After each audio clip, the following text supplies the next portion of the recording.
बबीता त्रिपाठी हूँ, अध्यक्ष progressive veterinary doctor welfare association और डिस्ट्रिक्ट अध्यक्ष, जिला अध्यक्ष हूँ राजपत्रित संघ।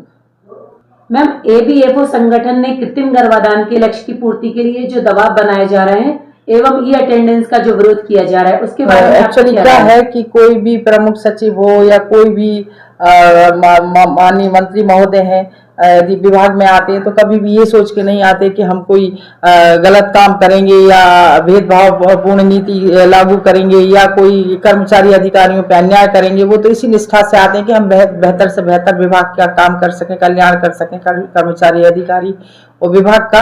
परंतु किंतु हमारे विभाग में बेसिकली समस्या ये आ रही है पॉलिसी पैरालिसिस। जो डायरेक्टरेट स्तर पर जो सेक्शन इंचार्ज हैं, जो डॉक्टर काम कर रहे हैं, वो सही चीजें मतलब शासन तक नहीं पहुंचाते। जो इम्पोर्टेंट सेक्शन है वो सही चीजें शासन तक नहीं पहुंचती हैं। इस कारण से शासन सही निर्णय नहीं ले पाते, क्योंकि फील्ड की समस्या डॉक्टर लोग ज्यादा जानते हैं। डॉक्टरों को ही शासन के सामने रखना चाहिए। और भी बड़ा दुर्भाग्य है कि हमारा संगठन यदि कोई बात है ऊपर तक पहुंचाता है तो उसके खिलाफ भी ये लोग फीड करते हैं कि संगठन वैलिड नहीं है, तो इनका ऑडिट नहीं हुआ, तो इनका ये नहीं हुआ, तो वो हम लोग को प्रूफ देना पड़ता है। तो ना तो ये खुद विभाग को सही दिशा में ले आने में मदद कर रहे हैं और ना ही हम लोग को ले आने दे रहे हैं।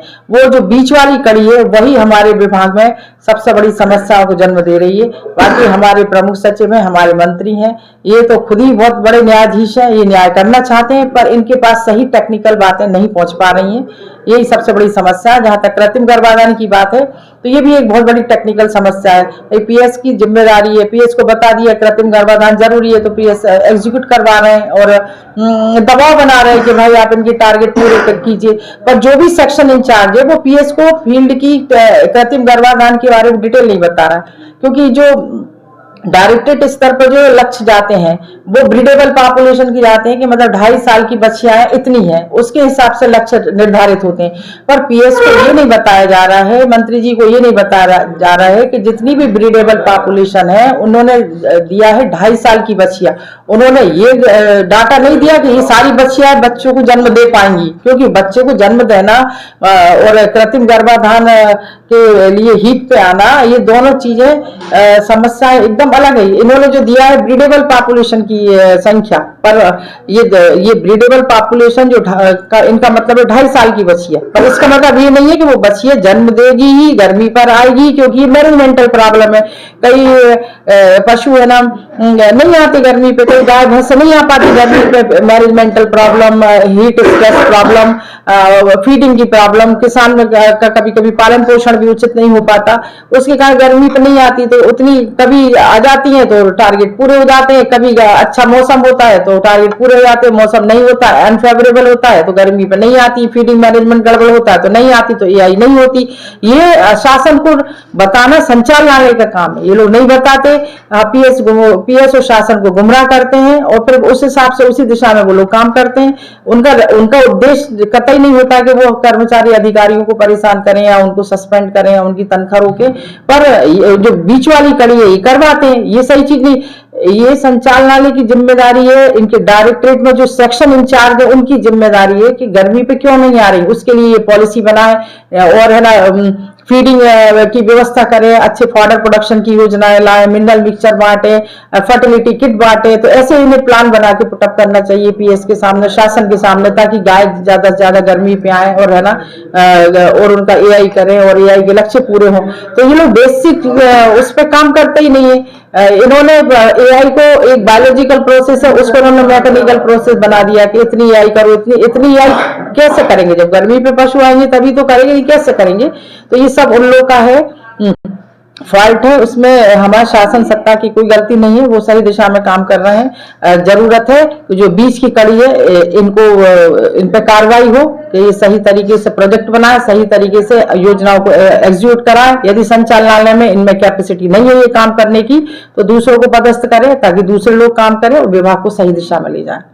और जहां तक ई अटेंडेंस की बात है तो ये अटेंडेंस में भी शासन की कोई गलती नहीं है। शासन तो चाहती है कि सब डिसिप्लिन में रहे, अच्छी बात है, परंतु इन्होंने वो ई अटेंडेंस को भी जो टेक्निकल ऑफिसर है संचालनालय में, उन्होंने इतने गलत तरीके से इन्होंने प्रस्ताव बनाया है और उसको पास करवाया है कि फील्ड में ढेर सारी समस्या आ रही है और उसको लेके हम कोर्ट गए हैं, क्योंकि शासन के लिए हमारे लिए शासन विरोधी ठहरा दिया गया। शासन ने भी हमारी बातों को बहुत ध्यान नहीं दिया, फील्ड की बातों को कि क्या समस्या आ रही है। तो ये भी एक्चुअली टेक्निकल जो ऑफिसर है डायरेक्टरेट की, उनकी गलती है कि उन्होंने गलत तरीके से इस फाइल को पुटअप किया, गलत तरीके से योजना को एग्जीक्यूट करवाया, जिससे फील्ड में परेशानी।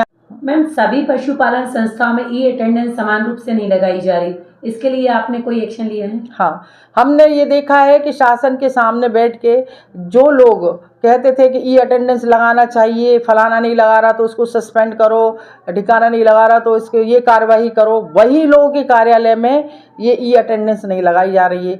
हाँ, सबसे बड़ी बात ये है कि जो हमारा मॉनिटरिंग कर रहा है संस्था, हमारा संचालनालय है, वहाँ पे ई अटेंडेंस नहीं लगाई जा रही है। और राज्य पशु चिकित्सा परिषद के रजिस्ट्रार जो डॉक्टर उमेश शर्मा है और साथ में जो उनके डॉक्टर हैं वो नहीं लगा रहे हैं।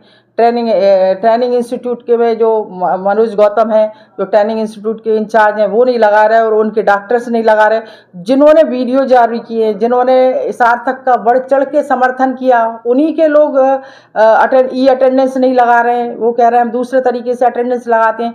तो ये चीज़ इंडिकेट करती है कि जरूर सार्थक में कोई ना कोई समस्या आएगी, होगी, तभी तो ये लोग नहीं लगा रहे हैं, क्योंकि सबसे वरिष्ठ संस्थाएं, स्टेट लेवल की संस्थाएं, कोई समस्या होगी तभी तो ये लोग नहीं लगा रहे। वो मेन चीज़ ये है कि सार्थक ऐप में क्या क्या फील्ड में समस्याएं आ रही हैं कि कभी फेस रिकॉग्नाइज हो रहा है, कभी नहीं हो रहा है, कभी अटेंडेंस लग रही, कभी नहीं लग रही। तो ये जब लगाएंगे तभी तो समझेंगे, ये लगा ही नहीं रहे तो ये कहाँ से समझेंगे कि समस्या क्या है। तो हमने माननीय मंत्री जी और माननीय प्रमुख सचिव को निवेदन किया है कि सभी संस्थाओं में समान रूप से ई अटेंडेंस लगवाई जाए और किसी तरीके का भेदभाव नहीं किया जाए। और उसकी सुनवाई भी हुई है, प्रमुख सचिव महोदय ने ये लेटर जारी किया है, परंतु ये लोग शासन की बात को नहीं मान रहे हैं, शासन के निर्देशों का पालन नहीं कर रहे हैं और ये लोग कोई अटेंडेंस नहीं लगा रहे। अब सोचने वाली बात है कि जब संचालनालय खुद शासन के निर्देशों का पालन नहीं करेगा तो फील्ड कहाँ से करेगा। तो इनके खिलाफ जो भी संस्था प्रभारी है, इनके खिलाफ कड़क कार्रवाई होना चाहिए और निर्देशित करना चाहिए शासन को कि सभी लोग समान रूप से ई अटेंडेंस लगाएं। Thank you.